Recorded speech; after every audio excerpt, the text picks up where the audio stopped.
כי סאבט במים יתחוו אני ובמנה יוברויס לא ישטפו חול וסילך במוי אש לא יסיקו וליובו לא יסיבה כוח כי סאבט במים יתחוו אני ובמנה יוברויס לא ישטפו חול וסילך במוי אש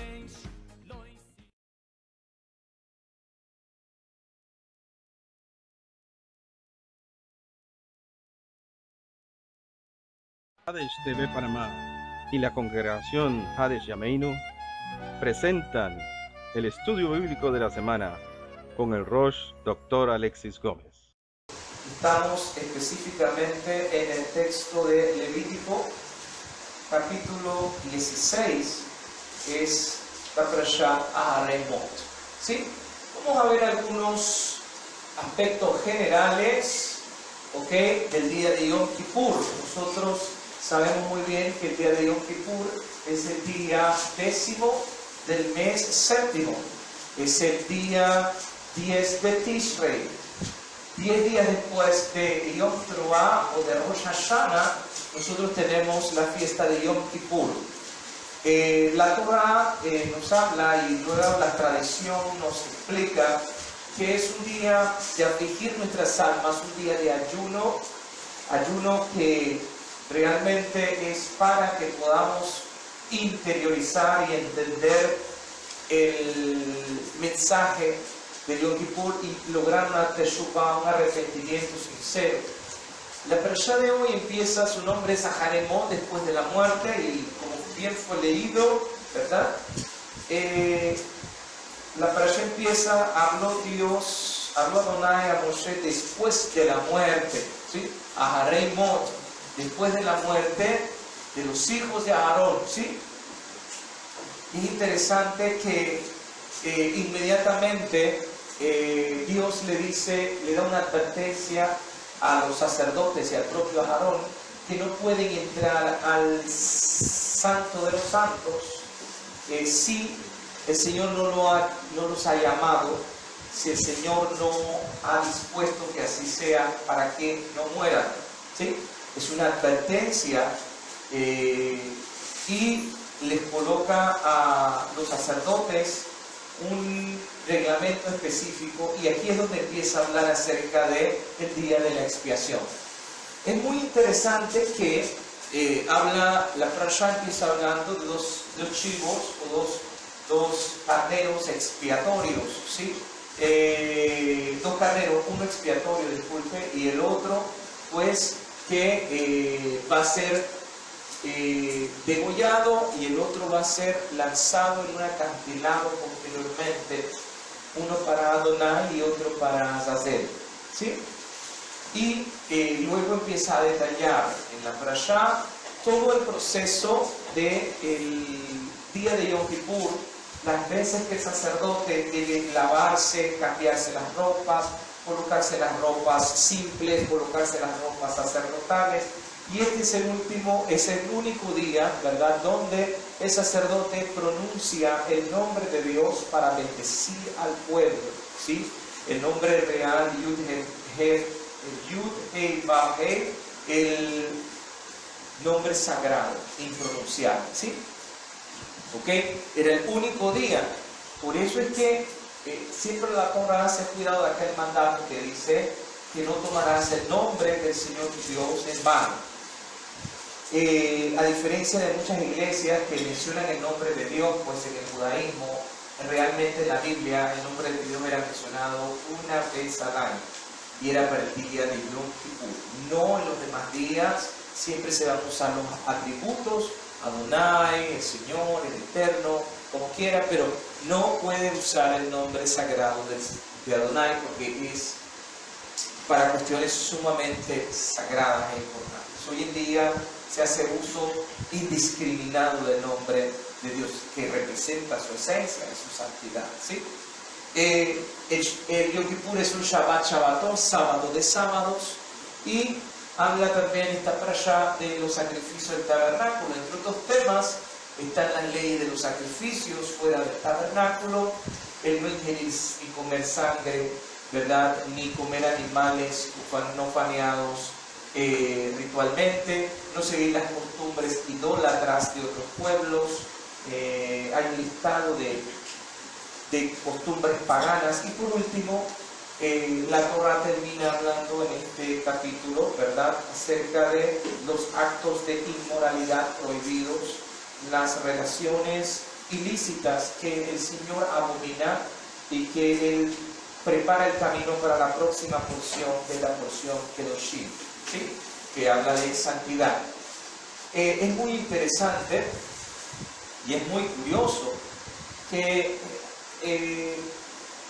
si nosotros nos ponemos a ver esta porción en detalle, ella habla de los 3 pecados de muerte, que habla el propio Juan en su carta, que hay pecados de muerte, ¿sí? Nosotros bien sabemos que existen 3 cosas que nosotros debemos evitar, e inclusive dar nuestra vida con tal de no cometer estos pecados, ¿sí? El primero es la idolatría, por eso está el hecho de no seguir la costumbre de otros pueblos. El segundo, ¿verdad?, tiene que ver con la parte de relaciones sexuales ilícitas, ¿ok? Fornicación. Y la otra es no beber, no comer sangre, ¿verdad? Es una de las cosas que se les pide específicamente a la iglesia del primer siglo, que debe cumplir como parte de aquellos que no forman parte de Israel, pero que se anexan, se suman a el pueblo de Israel. Y también, pues nosotros sabemos que el pecado de asesinar a otra persona son cosas que se piden entre las 3 cosas, ¿verdad?, que está la idolatría, asesinato y fornicación.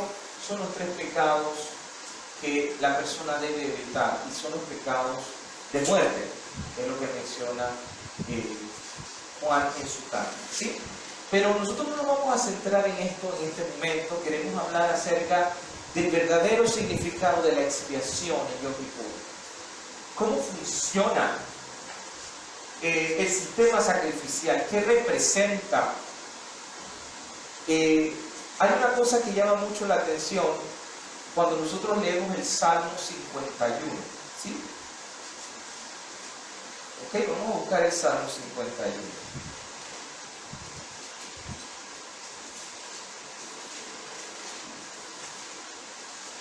Salmo 51 finaliza, ¿verdad?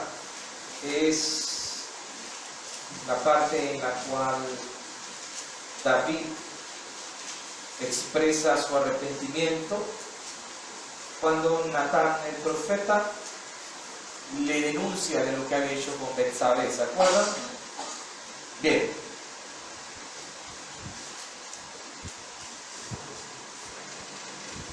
Versículo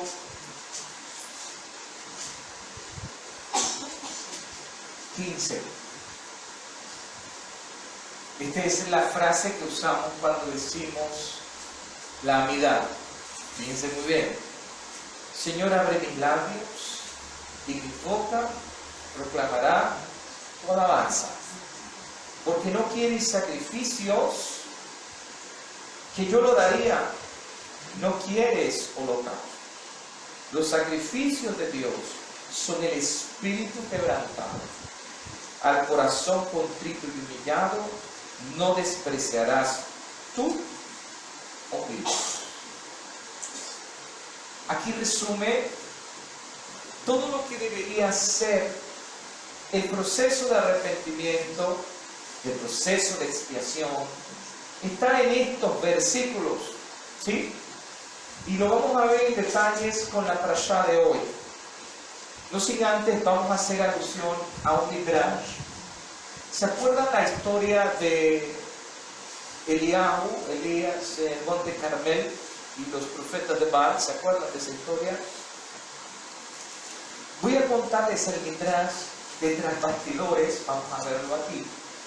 ¿De qué ocurrió? Porque ciertamente hubo un sacrificio, ¿no? Un sacrificio para el ídolo Baal y el otro para el Señor. Estaban en la espera para que descendiera el fuego del cielo, ¿no? Pero ambos animales fueron ejecutados esperando que el fuego cayese del cielo. ¿Sí? Era el duelo entre los profetas de Dios, el profeta de Dios, Elías, y 400 sacerdotes del ídolo de Baal. ¿Sí? Elías desafió a los judíos que estaban alineados con el malvado rey Acab. O elegían a Dios, el Dios de Israel, o elegían a Dios Baal, ¿no? Esa era la situación.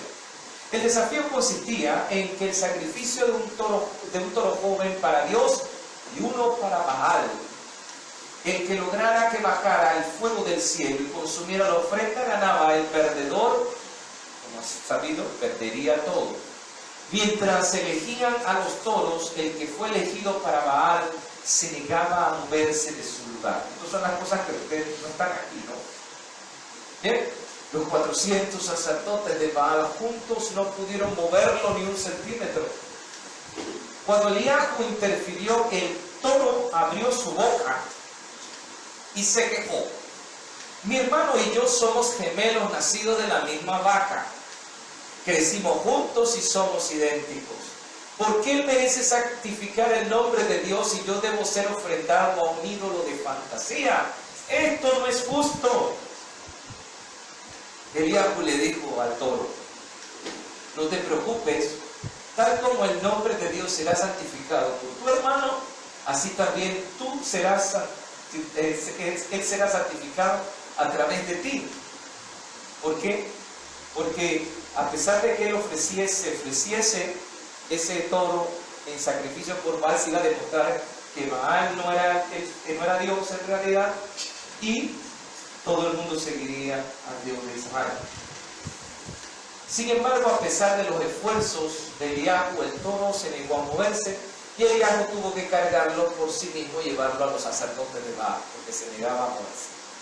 Los 400 sacerdotes lloraron y gimieron toda la mañana tratando de que descendiera el fuego del cielo. Ustedes se acuerdan de esa historia, ¿ok? También los sacerdotes de Baal cavaron un túnel secreto debajo del altar para que metieran un sacerdote debajo y encendiera un fuego debajo y creyeran que había descendido el fuego del cielo. Sin embargo, hermanos, una serpiente una serpiente mordió al sacerdote de Baal. Empezaron a cortarse, ¿se acuerdan? En fin, con cuchillos, y realmente se esforzaron, pero no sirvieron de nada.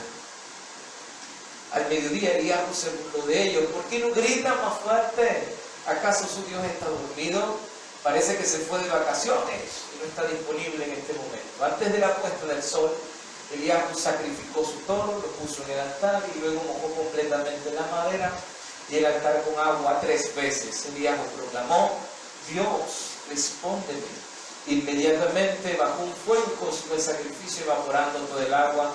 El pueblo se inclinó y proclamó: Dios es el eterno, Dios es el eterno. ¿Sí? ¿Qué tiene que ver esta historia con Yom Kippur? Los rabinos dicen que la historia de los profetas de Baal y el sacrificio para encontrar y demostrar quién es el Dios único está relacionado con el día de Yom Kippur. Lo obvio sería porque tiene 2 toros, son 2 chivos que se van a escoger. Uno es para Azazel y el otro es para Adonai. ¿Sí?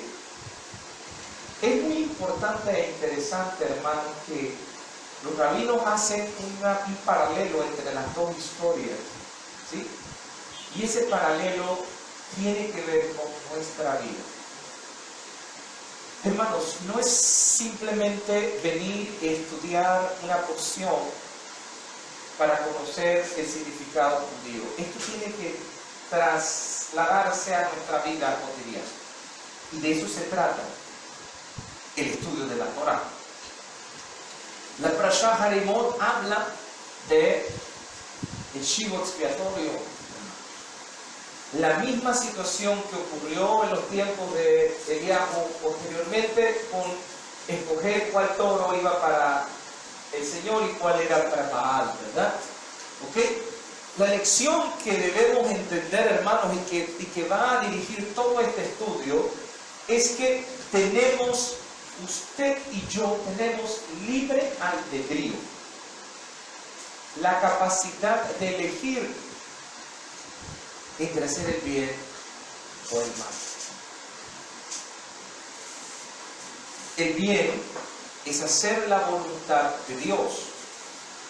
El mal es la ausencia de la voluntad de Dios. Miren cómo estoy planteando. El mal es la ausencia de la voluntad de Dios. ¿Qué implica esa ausencia?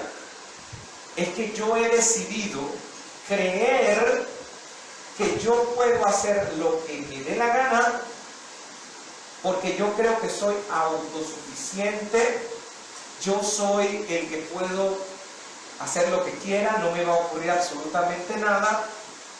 Y si se fija bien en ese pensamiento, hermano, es el mismo pensamiento que la serpiente le dijo a Adán, le dijo a Eva en el jardín: serán como Dios.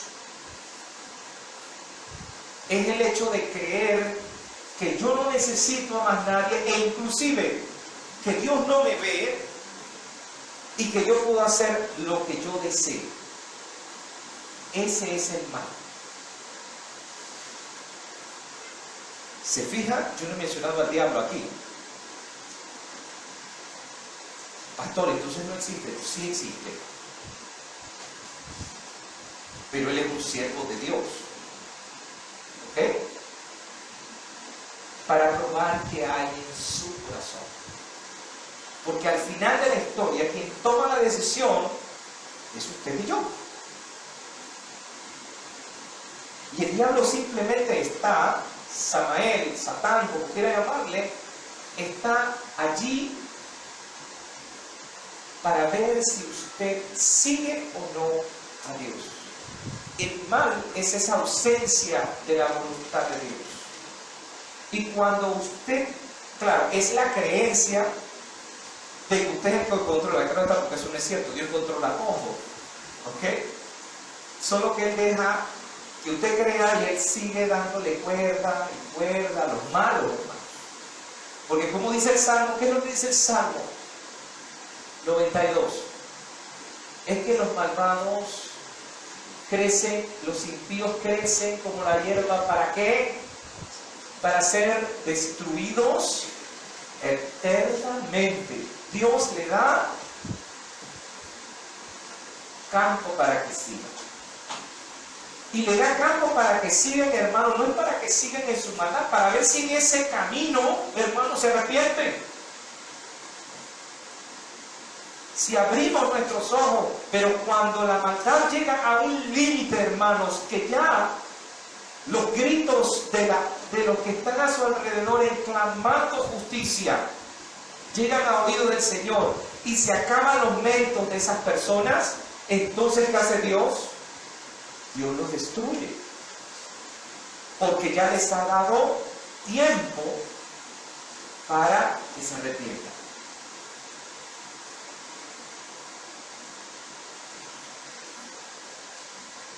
Este es el pensamiento judío. Pero usted sabe qué, hermanos, voy a serle sincero, yo nunca, en mis años que estuve en el cristianismo, nunca escuché esta explicación.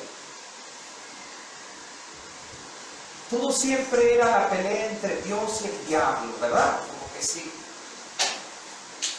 Y cuando usted realmente, hermanos, analiza estos conceptos de esta manera, logramos entender todo el proceso de expiación, logramos entender la obra de Yeshua también. Y van a haber cambios verdaderos y sinceros, no de emoción, No de que hubo una campaña y grité más duro y puse las bocinas más altas y le llamé para que levantaran la mano y aceptaran al Señor Jesús, al Señor Yeshua. ¿Ok? Va a haber, hermanos, un proceso, ciertamente, que va a haber una convicción. Y de eso se trata Yom Kippur, de eso se trata lo que la Biblia plantea. ¿Sí? Lo principal es que nuestra meta sea santificar el nombre de Dios. Tenemos libre albedrío, escoger. ¿Ok? Hay dos caminos, como ocurrió en el tiempo del propio Eliahu. O seguimos a Dios, o seguimos la ilusión de Baal, el creer y el pensar que nosotros somos Dios y que tenemos el control de las cosas. La Parashá Harimot habla acerca de los detalles, todos los detalles del Yom Kippur en el templo, del chivo expiatorio, ¿verdad? Que era elegido por sorteo como los toros de Eliahu también lo fue. ¿Sí? ¿Ok? La Parashá empieza con la muerte de los hijos de Aarón como una advertencia para los Kohanim de lo que pasaría si ellos desobedecen las leyes en el templo. El propio Dios le dice, no entres. ¿Ok? Después, en el Santo de los Santos, si yo no te he mandado a llamar y si no es bajo unas leyes específicas para que no mueras. Esa fue la indicación del Señor. Aarón, ¿verdad?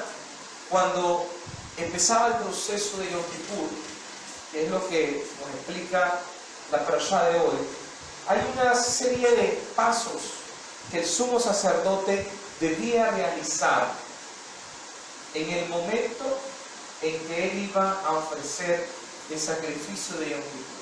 ¿Sí? Primeramente, Aarón debía elegir a la suerte a dos cabritos. Uno, ¿verdad?, que era para Adonai, la Adonai, y el otro era para Azazel, hermano.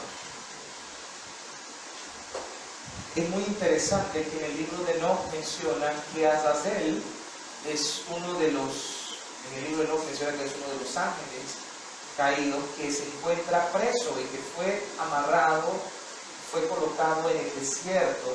Esa es lo que dice el libro de Enoch. Y que sobre él se colocaron unas piedras como su prisión para que él no saliera de aquel lugar. Pero sabemos muy bien por el Apocalipsis que esos ángeles van a ser liberados en el fin de los tiempos. Pero hoy no vamos a hablar de eso. Lo que quiero es que usted entienda por qué hay uno que es para Adonai. El de Adonai, ¿qué pasa con el de Adonai? Dice la Torah que debe ser sacrificado, ¿verdad? Su sangre debe ser colocada, ¿ok? Y debe ser quemado en holocausto, ¿verdad? Y con la sangre de él vamos a salpicar, ¿ok? Y colocarlas en el propiciatorio. Pero con el de Azazel hay que tomar el chivo, este chivo, ¿y qué hay que hacer con él? Pues este cabrito, le pone las manos el sumo sacerdote y toda la comunidad de Israel, ¿y qué hay que hacer? Confesar con la boca los pecados. Y una vez que los confiesa, hermanos, este chivo hay que llevarlo al desierto y hay que echarlo abajo, ¿verdad? Por un acantilado.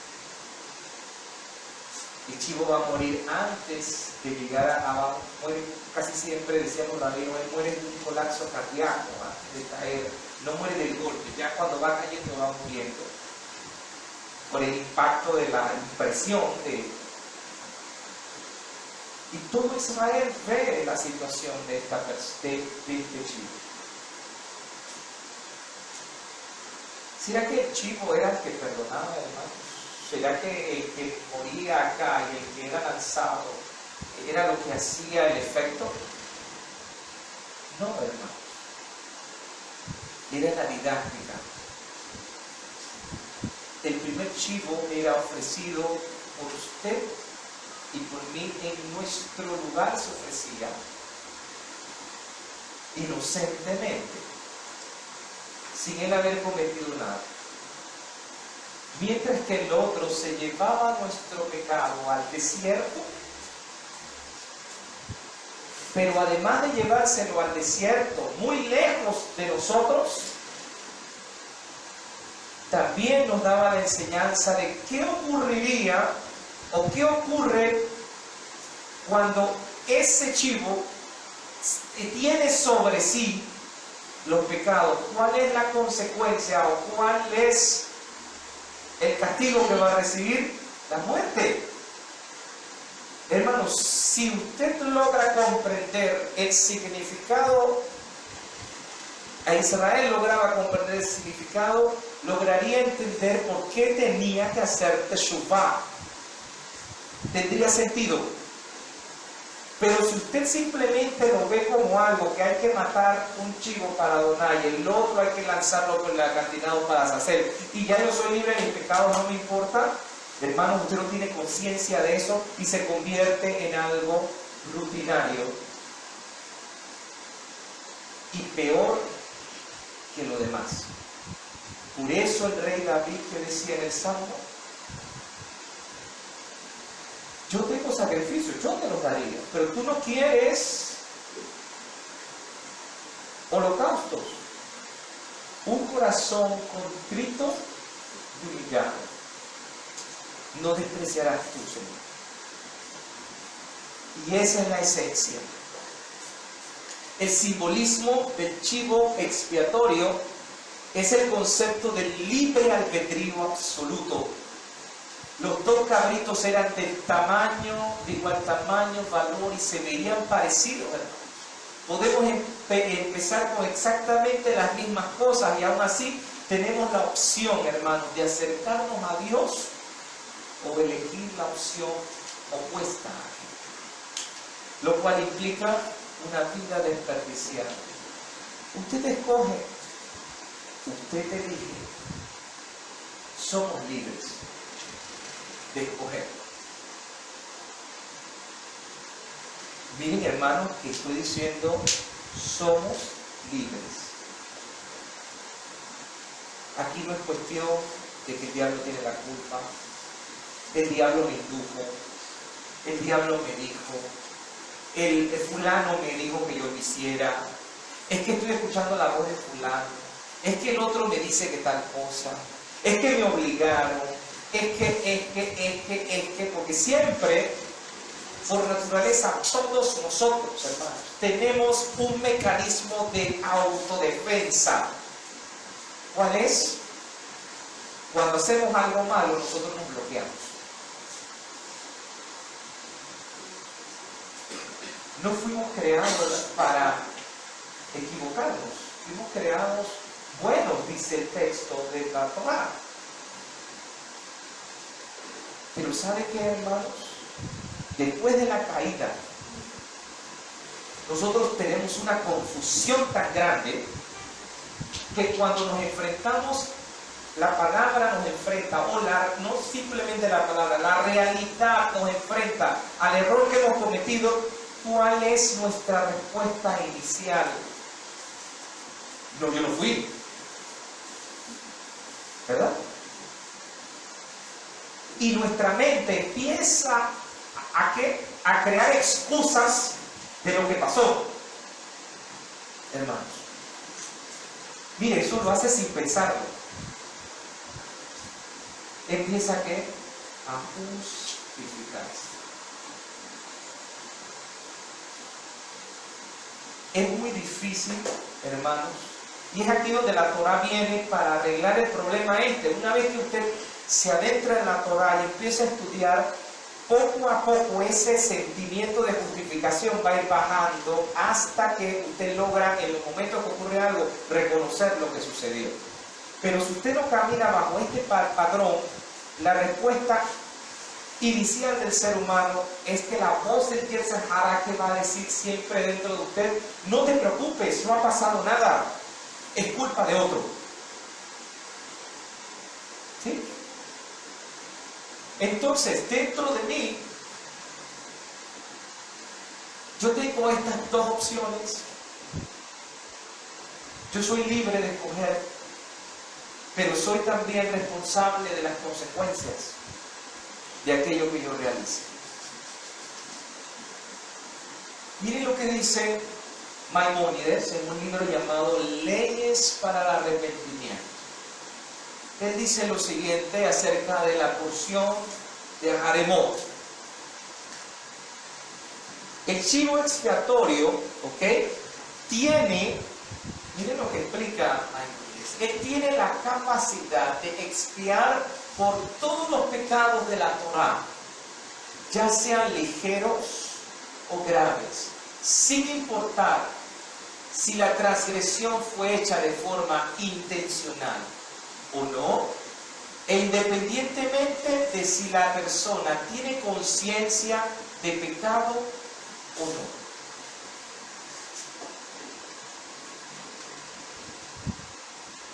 ¿Logra entender esta parte, hermanos? Necesitamos que podamos entender esto para verlo en perspectiva con Cristo y Yeshua. Según Maimónides dice, cuando el chivo expiatorio se realizaba todo este proceso, el de Adonai y el de Azazel, este evento tenía la capacidad de perdonar no solo los pecados graves, sino también los pecados ligeros. O sea, puede perdonar todo, sea que la transgresión sea intencional o no. Mire que no menciona iniquidad, porque iniquidad es la persona que ya vive en el mal y disfruta haciendo el mal y él es malvado. ¿Ok? Esa persona no tiene manera de volver atrás porque ya su esencia es maldad pura. Sin embargo, habla de transgresión y habla también de personas pecadoras que cometen pecados, si ese fue, ¿verdad? Si se tiene conciencia o no de errores que se han cometido. ¿Ok? La expiación, hermanos, depende, o el perdonar los pecados, depende del arrepentimiento, de la teshuvah. Y el arrepentimiento, hermanos, tiene unas reglas bien definidas. Maimónides explica que existen 3 cosas que deben ocurrir para que una persona se arrepienta verdaderamente. Y les voy a decir algo, hermanos. Esto es un principio, hermanos, que no solo se utiliza en la Torá para el perdón de los pecados, sino que usted también puede utilizarlo en el proceso del perdón de faltas hacia los demás. ¿Ok? Se trata de eso, es algo que usted puede aplicar para que la persona, son principios, ¿sí? Vamos a ver estos 3 elementos que se necesitan, y es aquí donde usted tiene que identificar, hermano, en qué áreas yo estoy fallando. ¿Qué es lo que está ocurriendo? ¿No le ha pasado algunas veces que decimos, ay, yo quiero cambiar, pero llega un momento en que no lo puede hacer? Vamos a ver estos 3 pasos, porque aquí es donde va a estar la clave para que podamos hacer cambios en nuestra vida, sinceramente. Que podamos vivir la teshuvah, el arrepentimiento sincero y verdadero, a través de lo que nos menciona Maimónides en su obra Leyes de Arrepentimiento. ¿Sí? Primera cosa, yo debo admitir que he cometido un pecado. Es el primer paso. Yo tengo que admitirlo. Yo tengo que admitir, hermano, y esto nada más no va para el pecado, puede ser inclusive para el cambio de nuestro carácter. Yo tengo que admitir que tengo un problema con mi carácter. Tengo que admitir que tengo que cambiar X situación. Tengo que admitirlo. Si yo le coloco muchas cosas alrededor y empiezo a justificar, hermanos, no voy a salir de ese círculo vicioso. Yo tengo que reconocerlo. Y hasta que no lo reconozca, no voy a salir de ahí. Segundo paso, expresar que uno realmente se arrepiente de haber cometido el pecado. Mire la palabra que usa. Expresar. Existe dos cosas, hermanos. Creo que yo lo he explicado aquí. La palabra expresar o confesar en hebreo es likrot. ¿Sí? Likrot son dos cosas, con palabras y con hechos.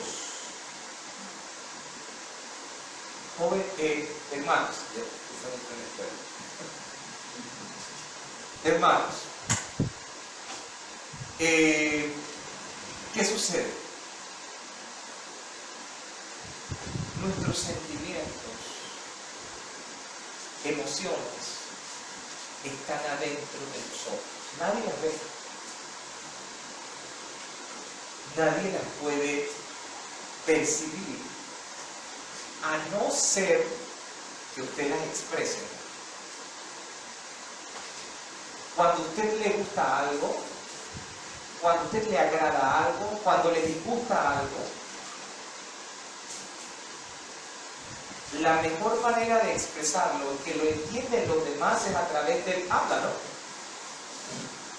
Hasta nuestros gestos también hablan también. A veces ni tenemos necesidad de hablar, ¿no? Solo con un gesto ya usted sabe que me está diciendo más que 1000 palabras. Pero, ¿qué pasa? Nuestro cuerpo lo expresa, tiene que expresarlo al exterior, si no se va a quedar allá adentro. Y nadie sabe lo que está pasando allá adentro. Entonces, Maimónides dice, primero ocurre algo dentro de nosotros. Usted se escanea a usted mismo admitiendo. O sea, admitir es dentro. Luego tengo que expresarlo afuera. Los demás tienen que saber, y no solo con mi boca, sino también con mis acciones. Y esas acciones están unidas al tercer punto que dice, hacer un firme compromiso de nunca volver a hacerlo.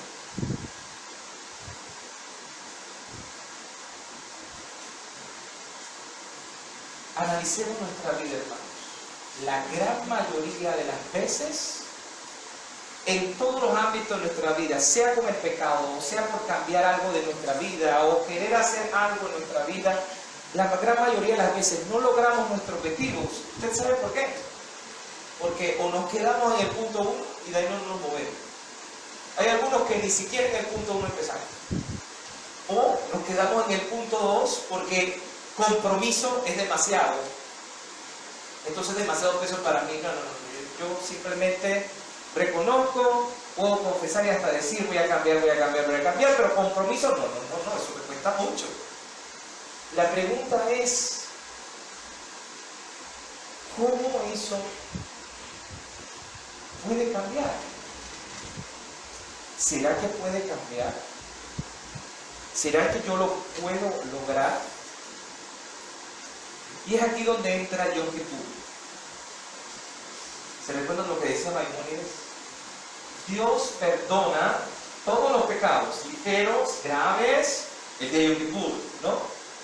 Perdona también los que son con intención o no son con intención, consciente o inconscientemente. Entonces quiere decir que sí se puede. Pero la llave está en la misma ceremonia de Yom Kippur y está en la misma enseñanza de Yom Kippur. Sin una confesión que incluye estos 3 pasos, hermanos, no se puede lograr una expiación completa, no se pueden lograr cambios en la persona, sin importar cuán sincero sea el arrepentimiento en el corazón del pecador. Si no hay acción de estos 3, olvídese, no existe. Por eso es que a veces siempre estamos estancados. ¿Sí? El arrepentimiento está basado en el cambio. ¿Ok? Las acciones de una persona reflejan sus creencias, su carácter y su personalidad. Es necesario confesar, pero no confesar ante un sacerdote. Me disculpan los hermanos de la iglesia tradicional, pero eso no funciona. No es con un sacerdote. Pero el principio de confesarse sí está. ¿Ok? Porque es la única manera de exteriorizar, hermanos, a través de la voz y a través de nuestras acciones, exteriorizamos al mundo real el cambio que ha ocurrido dentro de nosotros. Entonces es necesario licrot, es necesario confesar. Pero no ir a un sacerdote y decirle todos mis pecados y mañana vuelvo a hacer lo mismo porque no he hecho nada. Y me manda una penitencia y yo creo que eso me quitó los pecados. No, porque sigo siendo la misma persona, no ha ocurrido un cambio real. ¿Sí? Si hiciéramos la petición del perdón, miren cómo el judaísmo realmente menciona no una fórmula, sino los elementos que realmente debe contener cuando una persona realmente pide perdón. Miren los elementos que debe de tener. ¿Qué es lo que debe de ocurrir? Hermano, esta no es una oración. Claro, es simplemente los elementos que debe contener, los pasos que debe seguir una persona para realmente saber si realmente está arrepentida. ¿Ok? Miren lo que dice. Y yo quiero que usted lo junte con lo que ya usted tiene de conocimiento acerca del perdón de Dios, de la obra de Yeshua, de que el Señor echa los pecados a las profundidades del mar. ¿Se acuerdan que eso lo decimos en Tashlich, el profeta Miqueas? Miren cómo será el proceso. Ya no soy la persona que cometió el pecado. He cambiado. Y el pecado que cometí ya no expresa la persona que soy hoy. Miro hacia atrás a la persona que cometió el pecado y ya no me reconozco en ella. Dado que el nuevo yo no se identifica con el pecado, es injusto castigarme.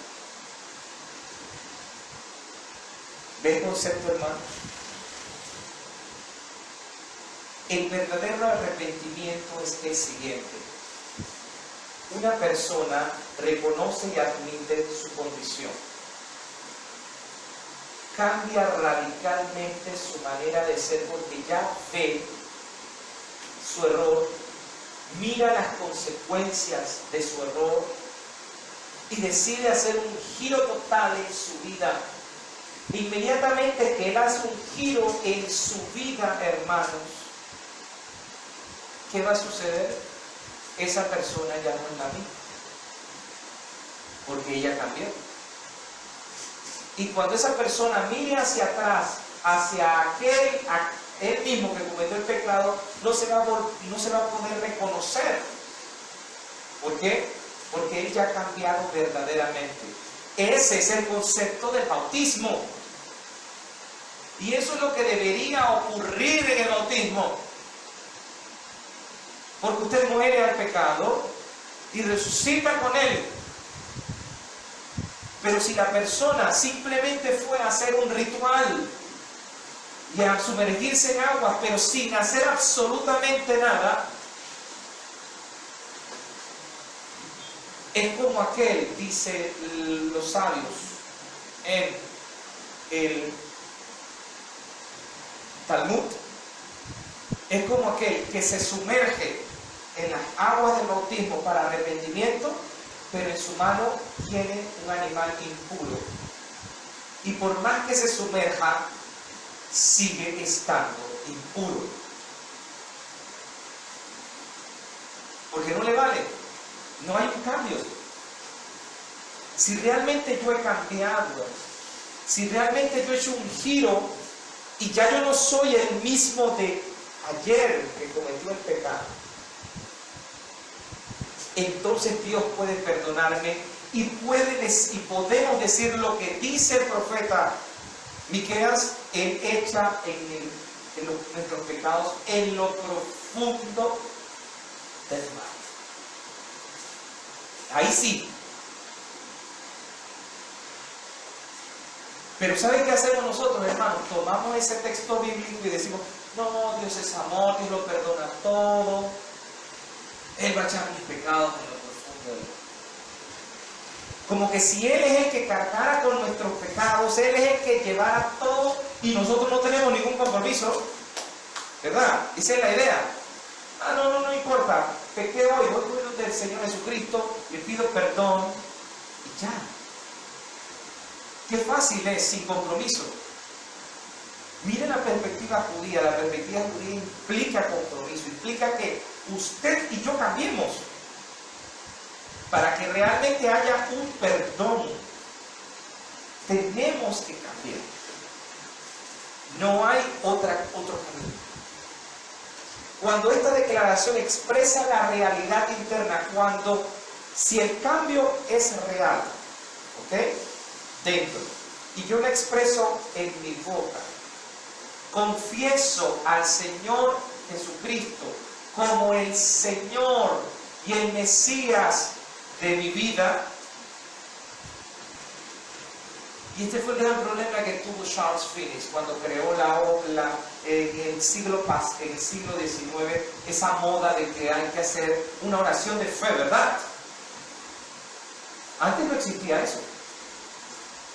No existía la oración de fe. Pero se volvió una moda. ¿Por qué digo que es moda, hermanos?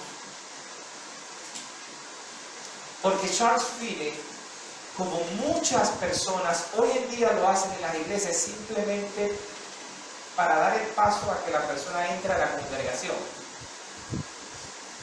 Pero en realidad no hay un cambio interno. ¿Por qué? Porque después de que esa persona recibe una predicación fuerte en una campaña, usted nos ha preguntado, 100, 200 levantan la mano, ¿no? Que aceptan al Señor Jesucristo. ¿Y después dónde están? Son los 9 leprosos que se van y solo regresa uno. ¿Sabe por qué ocurre eso? Porque realmente pensaron que era simplemente confesar, porque interpretaron el texto que dice, si confiesas con tu boca que el Señor Jesucristo es el Señor, y crees que en verdad el Señor lo resucitó de entre los muertos, entonces serás salvo. Vamos a buscar ese texto, Romanos.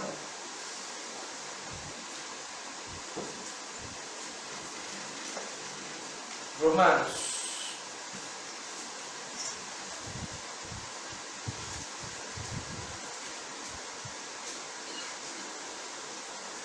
Versículo 10, capítulo 8. Más que dice, cerca de ti la palabra está en tu boca y en tu corazón.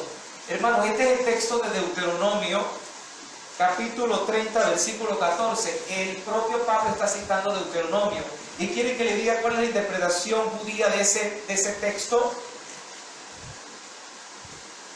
¿Se acuerda que Deuteronomio dice, cerca de ti está la palabra? ¿Cuál palabra? ¿Qué palabra es esa? ¿Usted sabe qué dicen los sabios? Cerca de ti está el arrepentimiento.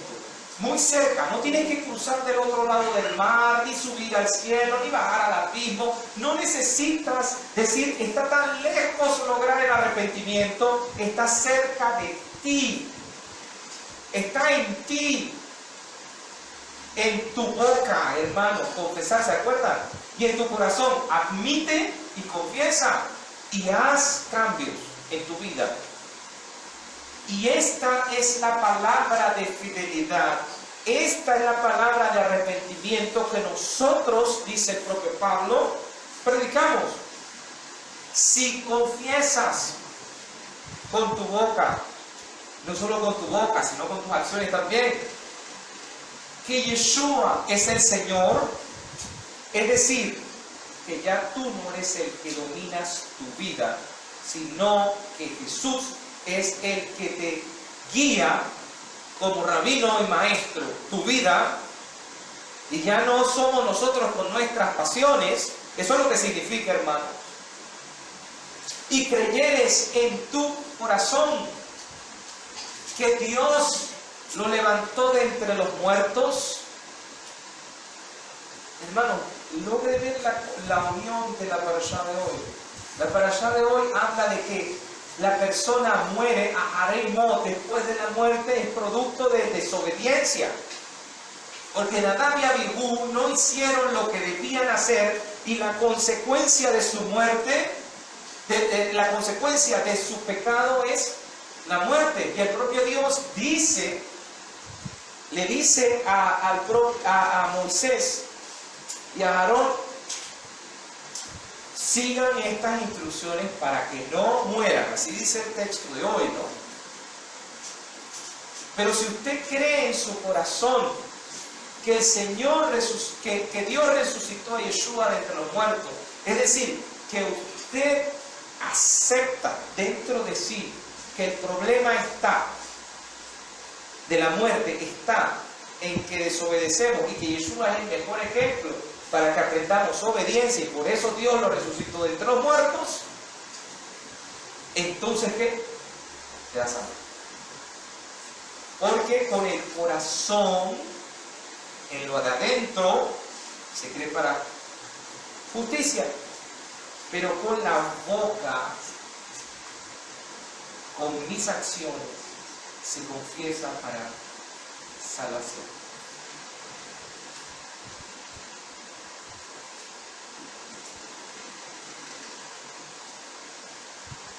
Hermanos, ese es el proceso del cambio sincero, de la teshuvá sincera. Si la persona ha cambiado realmente y ella ha aceptado al Señor Jesucristo, todo su ser y su carácter debe empezar a cambiar, ¿ok? Su personalidad. Por ende, una vez que la persona realiza los cambios en su vida, es entonces cuando Dios perdona debidamente el pecado.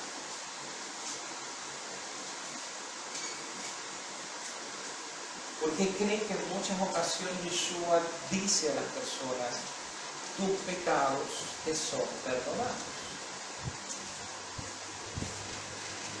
Porque logra verse el producto del arrepentimiento. A diferencia de Dios, hermanos, ¿ok?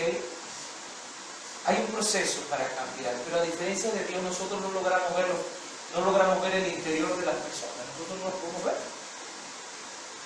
Nosotros vemos lo que las personas hacen, cómo se comportan.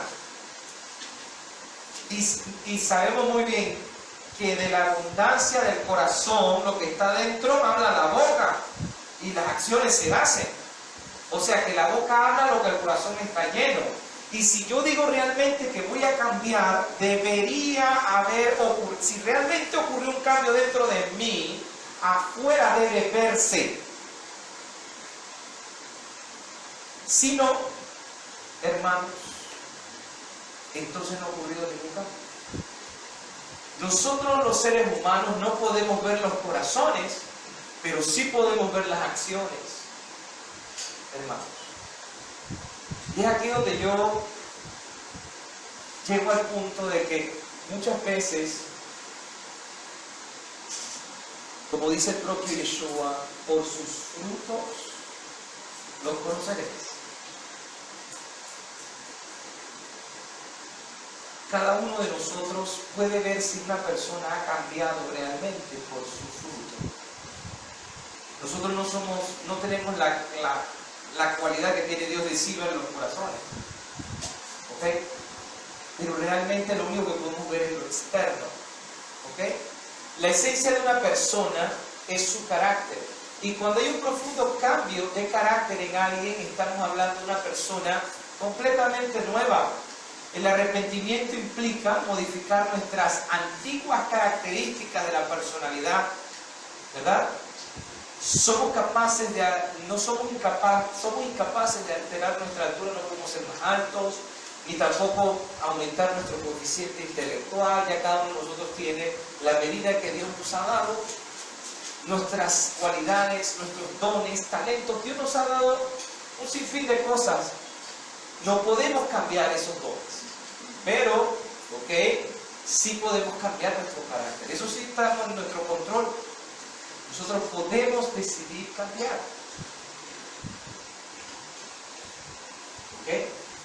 Cuando nos arrepentimos, estamos cambiando nuestro interior, dejando intacta solo la capa externa, el exterior. Poco a poco ese cambio interno se va a reflejar en el área externa, en lo que somos. A la vista de la mayoría de nosotros, un cambio como este nos transforma completamente en otras personas. Ese es el llamado nuevo nacimiento. Es ese. ¿Sí?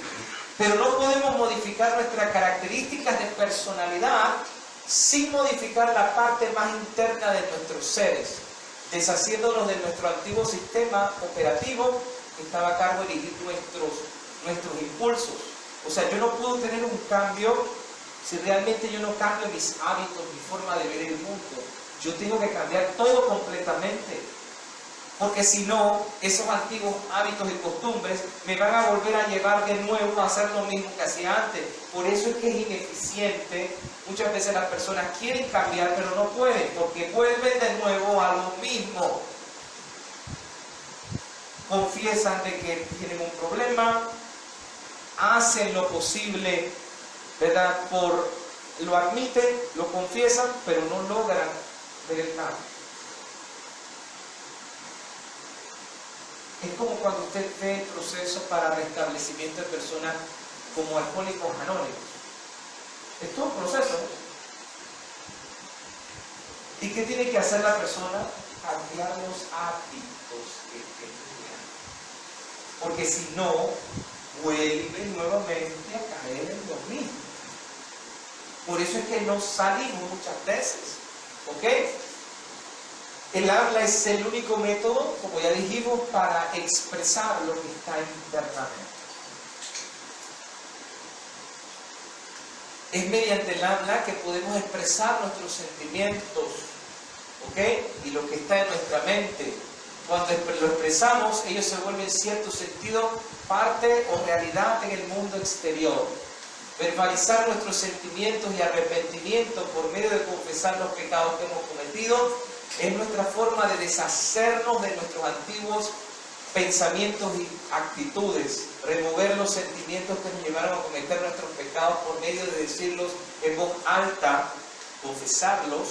Simbólicamente los expulsamos de nuestro interior envueltos en el paquete de nuestras palabras. El reconocerlo verbalmente hace con que eso, ¿verdad?, salga.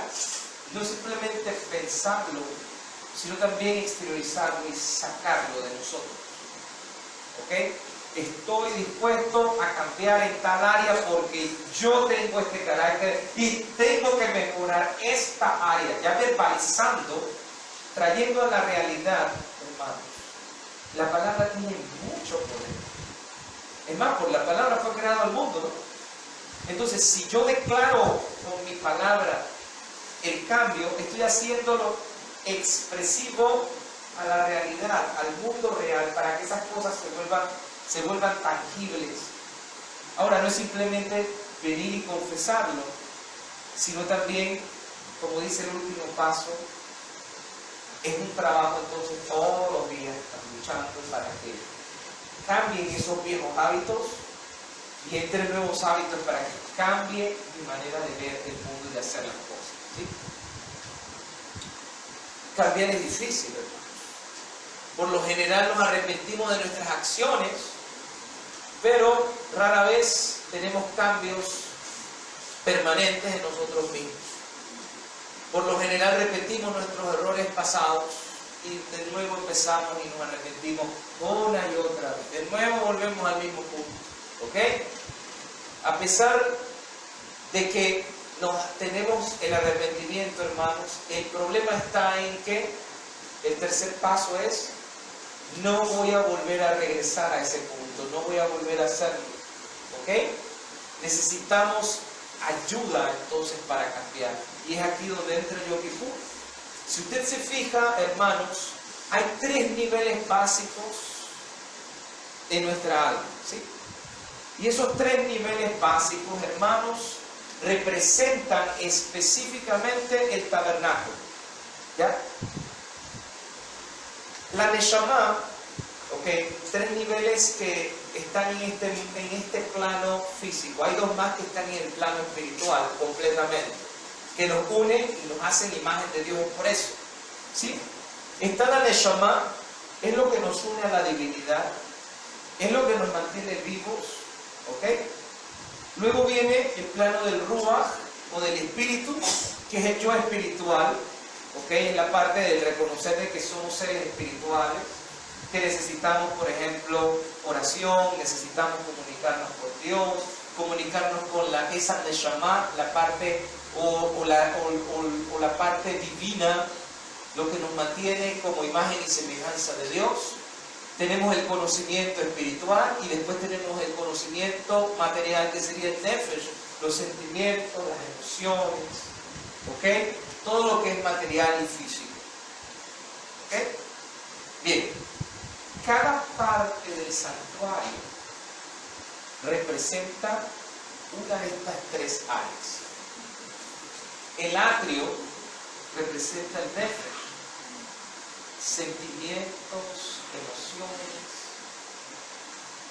Quiere decir, hermanos, que cuando usted entra inmediatamente al santuario, la primera cosa que hace cuando pasa por esa puerta del santuario, que es, se encuentra con una pileta para lavarse, ¿verdad?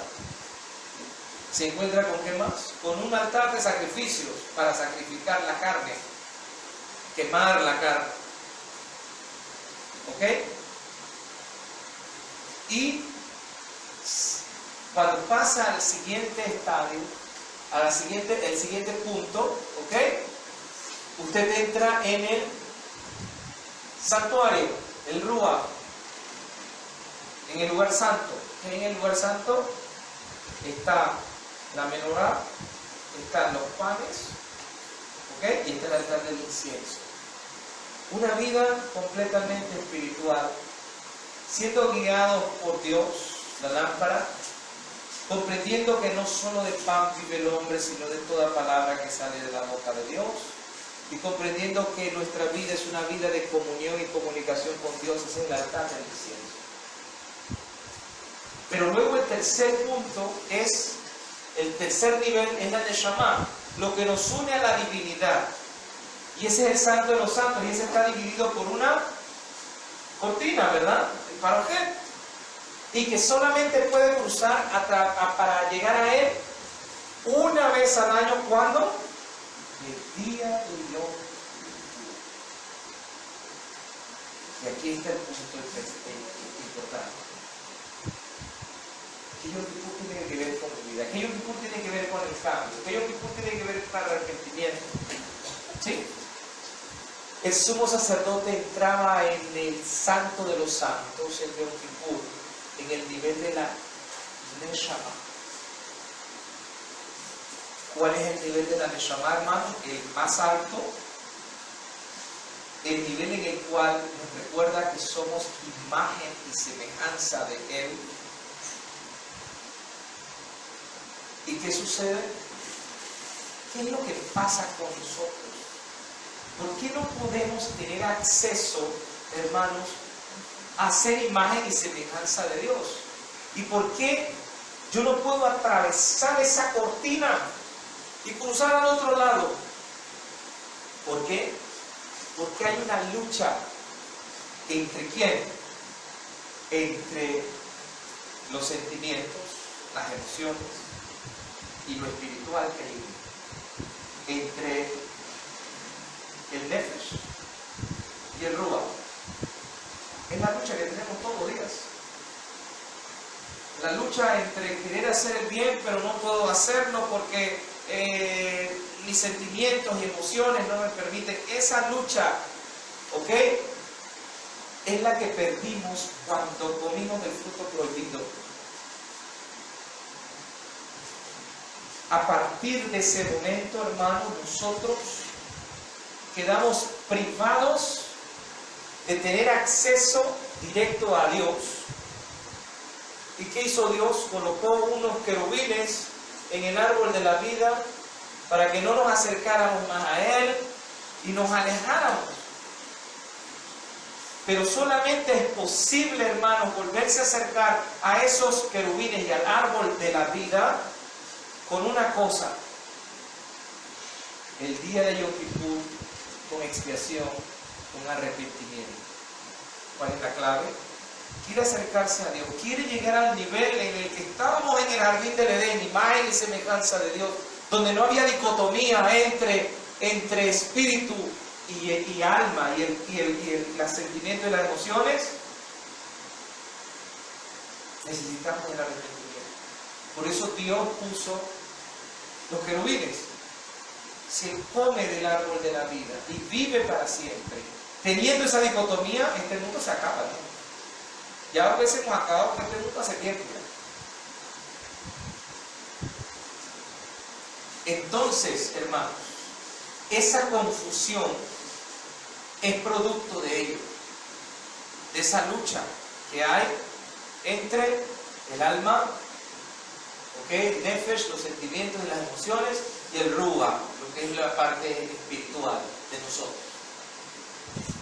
¿Sí? Dios decreta que debemos de todas maneras tener libre albedrío y escoger entre seguir la voluntad de Dios y tratar de procurar ser imagen de Dios, o seguir a nuestras pasiones el nivel más bajo, que es el nefesh. Fuimos puestos en una situación de conflicto existencial. Nuestra fuerza interna, el nefesh, entre nuestro lado espiritual, el ruach, siempre están enfrentándose, calándonos en direcciones opuestas. El incesante conflicto nos confunde. Nadie de nosotros está seguro de quiénes somos y qué somos. Por eso el ser humano se hace tantas preguntas: ¿por qué estoy aquí? ¿Cuál es el objetivo de mi vida? Porque no logras verse claramente, porque hay una lucha siempre interna en nosotros mismos. Como olvidamos el apego a Dios que había en el jardín del Edén, eso nos impide alcanzar con claridad y ver y lograr lograr el objetivo de nuestras vidas. Entrar en el santo de los santos, ¿ok? Significa volvernos conscientes de que somos imagen de Dios, o sea, la parte de la Neshama, la neblina de la confusión. Cuando usted y yo logramos entender que somos imagen de Dios y cuál es la voluntad de Dios para nuestra vida, el conflicto ese que tenemos entre el alma, los sentimientos y el espíritu, que trata de llevarnos a la parte espiritual del Señor, de Dios, entonces se nivela y logramos entonces acabar con esa confusión que tenemos, hermanos, y empezamos a cumplir la voluntad de Dios y empezamos a tener claridad. Alcanzar ese nivel de claridad va en contra del propósito de vivir en este mundo. Entrar en el santo de los santos es salirse de la vida según como Dios decretó que debe ser vivida en este mundo de difíciles decisiones. Es decir, que nosotros debemos seguir lo que es la voluntad de Dios. Cuando logramos nosotros distinguir esto, hermanos, entonces es que logramos realmente llegar al santo de los santos. Hay un pasaje con el cual vamos a cerrar, que es el texto de Hebreos, disculpe. Y ahora va a entender el texto de Hebreos, capítulo 10, versículo 19.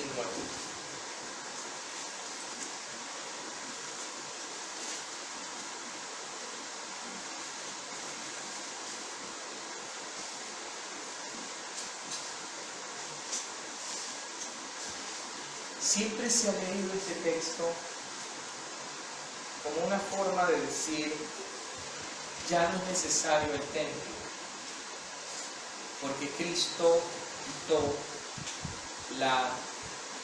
el velo. Miren lo que dice el texto.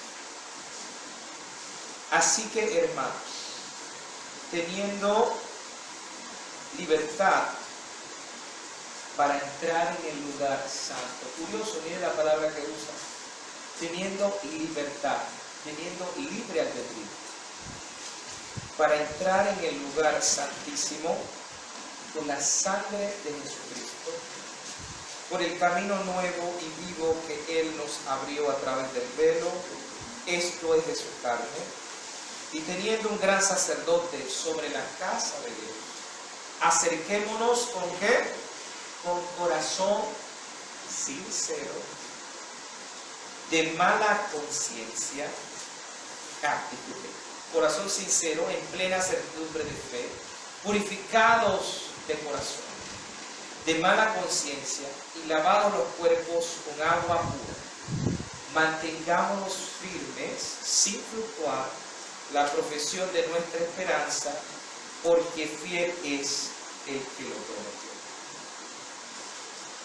¿Ok?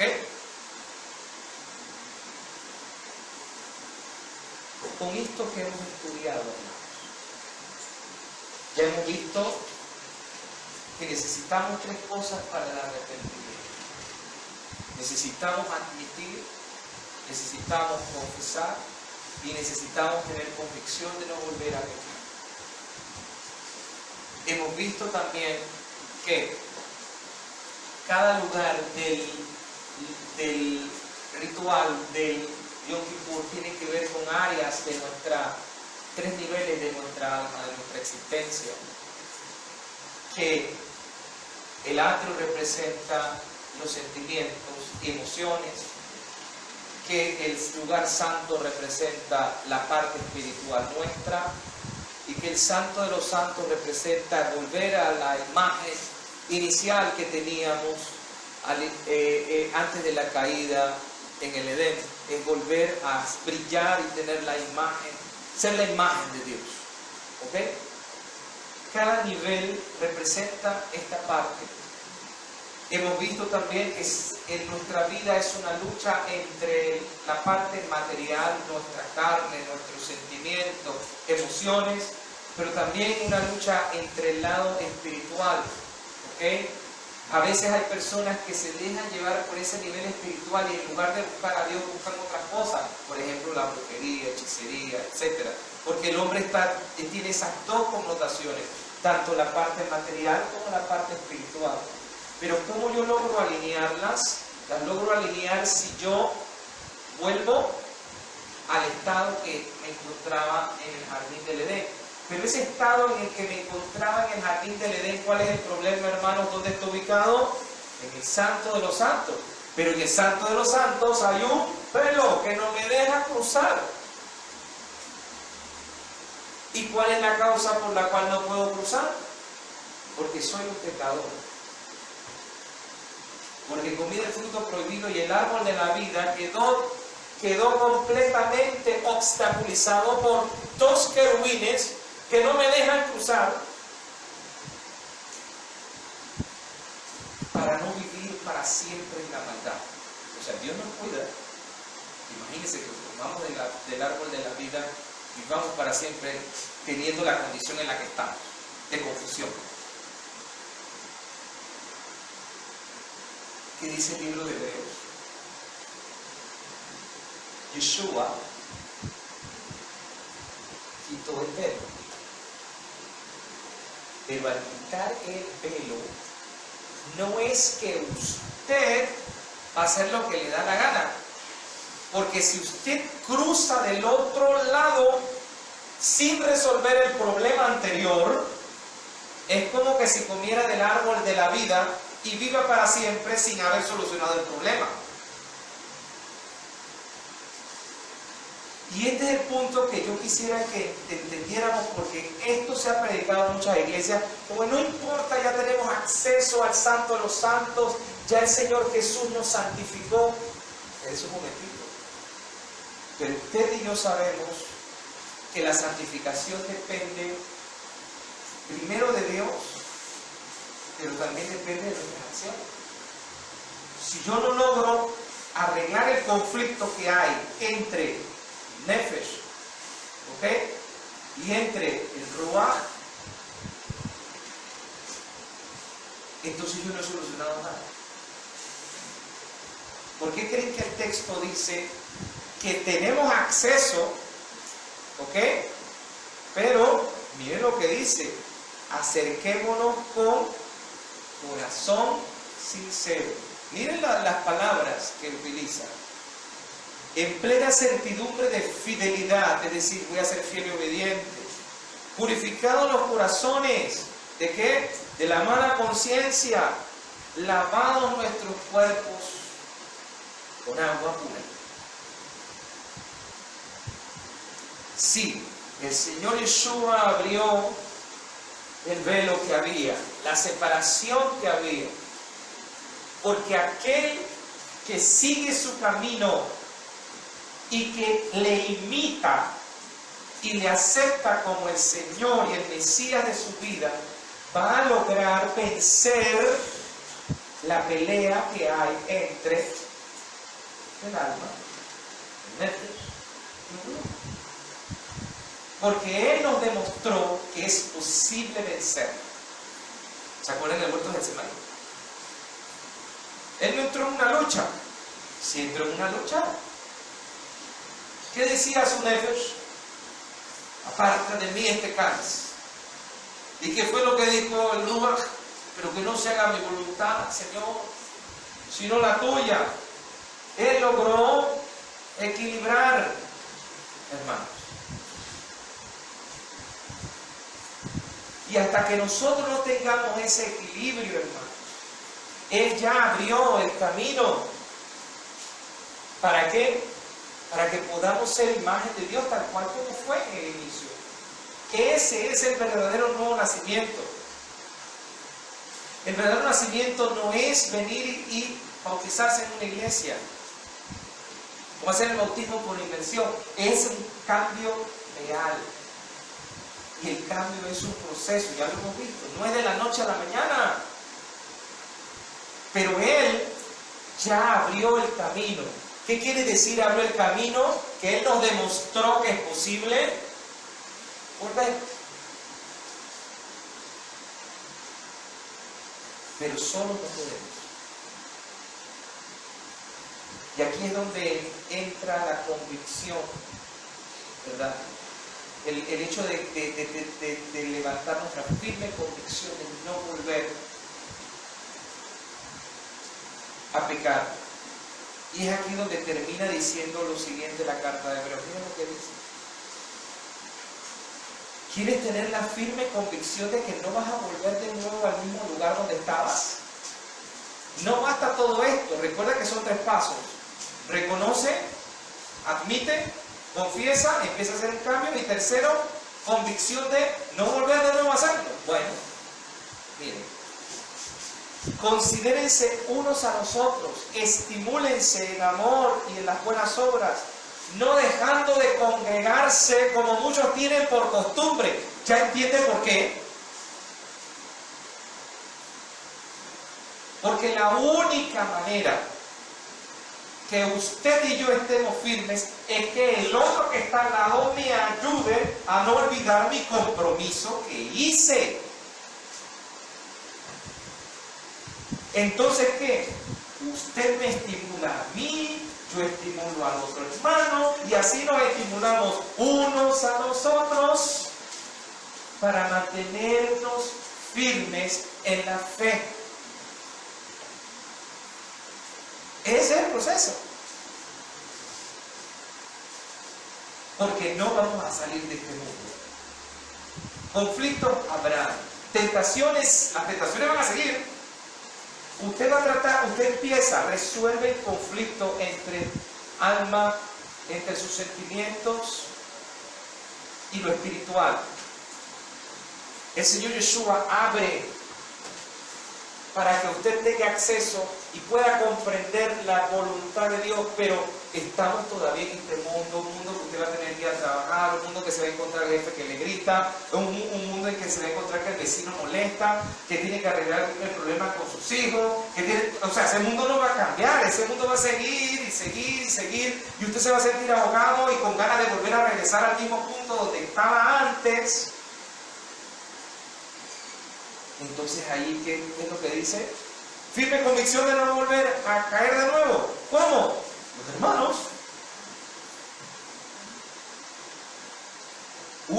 otros se animen. Por eso es importante el cuerpo. El Ministerio Renueva Nuestros Días es un ministerio de instrucción bíblica sin fines de lucro constituido para el apoyo de la iglesia local, promoviendo la enseñanza bíblica, la edificación del cuerpo del Mesías y auxiliando a la restauración de la iglesia con base en los principios bíblicos vividos y promulgados por Yeshua, Jesús y sus discípulos en el primer siglo. El Ministerio Renueva Nuestros Días está basado en las palabras del profeta Jeremías, cuando en el libro de Lamentaciones 5:21 dice: vuélvenos, oh Eterno, a ti y nos volveremos, renueva nuestros días como al principio.